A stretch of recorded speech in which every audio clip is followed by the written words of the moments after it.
Reading, Pennsylvania, right? You're in Bethlehem. Bethlehem. I'm thinking Yeah. Reading because King's Promotions, everything. Talking with undefeated bantamweight Jonathan Rodriguez, who this Saturday night has a big showdown with Manuel Flores, another undefeated fighter. Going to be on the Top Rank show live on ESPN Plus. I believe you're going to leave for Vegas tomorrow. What's happening, Jonathan? Uh, the plane leaves at we gotta leave tomorrow at 1 o'clock There to you Vegas. go. How's everything going? Everything's good. Training went well. I'm already on weight for the fight. Weight's not till Friday, so everything's pretty good. This fight, just looking at it, seeing all the statistics and seeing everything, the records, the breakdowns. It seems like a step up fight for both you guys. Kind of like the winner, will probably be known as like takes a step ahead in the prospect department. Is that the way you look at it? Definitely. It's like I always say, we're undefeated for a reason. So this is just an opportunity to show everybody what we're made of and the reason why we got where we at. What's the thought process into taking this fight, coming off? Everyone had the layoff due to the pandemic, everything. What's the thought process? Thought process is like, the usual, nothing to worry about, because even though all the pandemic happened and everything, I still been active. I was putting in work still, throughout the the lockdown and everything. So, I'm more than ready for this fight. Thought process is still the same. Tell us a little bit about yourselves. I know a lot of people in the Allentown, Bethlehem area are very familiar with your story, but obviously you're gonna, a lot of fans be watching on the ESPN Plus on Saturday night. Tell us a little bit about yourself. When did you start boxing? How did you get into it? Well, I started boxing when I was 12, and the reason why I got into it is because, I always liked to fight in the street, but I was always getting in trouble for it. So, I just thought something I like to do, and instead of getting in trouble, just get rewarded for it. We got some questions here. Jeremy Watts from Facebook. How much were you able to get a full camp worth of sparring? Yeah, definitely. I had a full 6-week camp for this fight, so.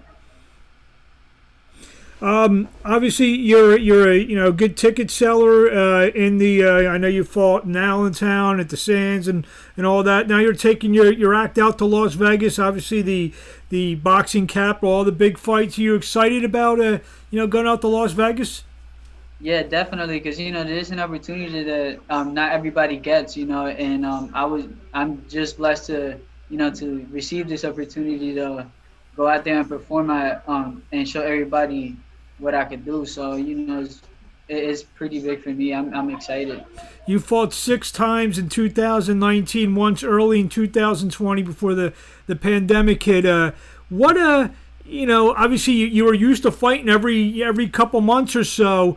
I mean, once the pandemic hit, I know you said you stayed in the gym, you stayed working out, but did it kind of like maybe slow your momentum down a little bit because of you were used to fighting so often?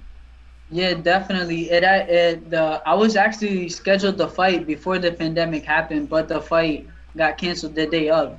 So it did slow me down a little bit, but it didn't slow down the working process. So it just slowed down the fights for me. Um, what I don't know if I asked you this. What do you know about your opponent? Do you know anything about Mr. Flores? Yeah, I've been watching a couple of videos. He's a southpaw, crafty southpaw, but I've been working a lot with Martino Jules. He's another crafty southpaw. So I've been getting good work for him. So I think he's a good fighter, yeah, but there's nothing I haven't seen that he has. So. Another question from Jeremy Watts. How do you think being quarantined will affect him in Vegas? Obviously, have you talked to anyone who have completed this bubble that they once you get in you got to kind of stay in your room? Have you talked to anyone that has gone through this situation? Real quick, I've also been sparring with Cortez too. That's another crafty southpaw. Mm-hmm. Getting ready for this fight.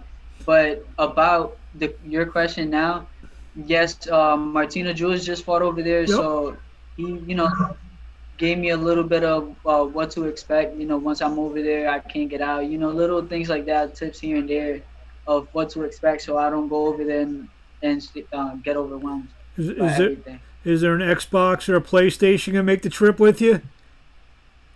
Maybe, probably, yeah. Well, you got to figure that out now because you got to pack it all tonight. You said you're leaving early tomorrow. You're leaving early tomorrow. Yeah. You've been fighting locally, like we said, keep you busy. King's Promotions, Marshall Kaufman. We'll talk about that. He's been the most promoter that's probably put on the most shows over the last couple years. And I would imagine once things get back to normal, you'll probably get back to your normal pace. Fighting every so often again. And is that something you look forward to? Yeah, definitely. It's something I'm looking forward to. Just getting back on the track and fighting a lot more like I was, because it's just I feel better fighting like that, because in between fights, the longer rest, the longer it's like I don't like it. I have to stay fighting. So So if I were to say, even though you fought 6 times at 6 training camps, you're always in shape. There have been a couple fighters that have told me that the break helped them. Obviously, they didn't want to be down for that long, but the break helped them a little bit, kind of, helped them take a breath and just maybe rejuvenate themselves a little bit. That's not wasn't the case with you. yeah, it was. During the break, there was a lot of things that a lot of mistakes that were made in the previous fight. So we took the break to go over that and sharpen up a little bit. Pick up new habits. Old habits, get rid of them and stuff like that. So we used the break for a good cause. We didn't just sit and did anything about it. So You were born in Puerto Rico. You said you started boxing at 12. Any influence, any of the great Puerto Rican fighters that you look up to? definitely, I look up to Miguel Cotto, Trinidad. You know, Al Camacho. All all the greatest, and Wilfredo Gomez. They all had something to do with the reason why I'm boxing. So. Do you have you get back to Puerto Rico at all? Do you still have family there? Yeah, I got family over there, but I haven't been back there since I was 8 years old. So it's been a while. I would imagine that then a goal of yours is maybe to fight as a professional there. What would that mean to you? Yeah, yeah, that'll be pretty big for me, because of there's family members I haven't seen in years, and then just going over there to perform for them and stuff, and my hometown and all that. So it's something that I'm looking forward to, once we're able to do it. Do your family members that live there, or do they contact you? And I mean, I know several of your fights have been on online and able to be seen all over the world. Have they been able to check that out for you? Yeah, yeah. I've had a couple family members, keep track of my career and stuff like that, and even people that know me from over there, from where I used to live, they still keep up, So I had good support over there too. Do you look around to see the other bantamweights? Some of the prospects that that you may fight down line. Do you look around, maybe check BoxRec to see who some of the other guys who are around your record and your experience? Do you see how some of those guys are doing? Do you look at some of those names? Oh yeah, definitely. I've been looking. Every time somebody fights at the bantamweight division, I'm there. I'm watching. Studying every fighter, because you never know when we're gonna meet up. So, I'm always studying the bantamweights that fight. Who would you say is the best bantamweight in the world right now? I gotta be biased with this. Like I'm not in the sport to say the next guy is better than me. So for me myself, I feel like I am. But everybody has their own opinions. I like it. I tell people if you don't believe you're the best at what you do, there's no reason to do it. So there you Yeah, go. I, you're not I'm gonna I'm put all it. for that. So Yeah, last you're not couple putting in the work to say the next person's better than you. So. last couple questions. What do you want to say to the fans out there? We're going to see you Saturday night on ESPN Plus, taking on undefeated Manuel Flores, Jonathan Rodriguez. What do you want to tell the fans out there? You know, this is a fight that's really gonna determine my career, big time. It's a fight that's gonna put me out there. It's a fight undefeated against undefeated. You know, we're here to prove ourselves. So this is a fight you're not gonna want to miss. It's gonna be a good fight. I know the most important thing is the win, but how important is it for you to really win emphatically? I mean, I'm not saying a knockout, but really, put on a tremendous performance.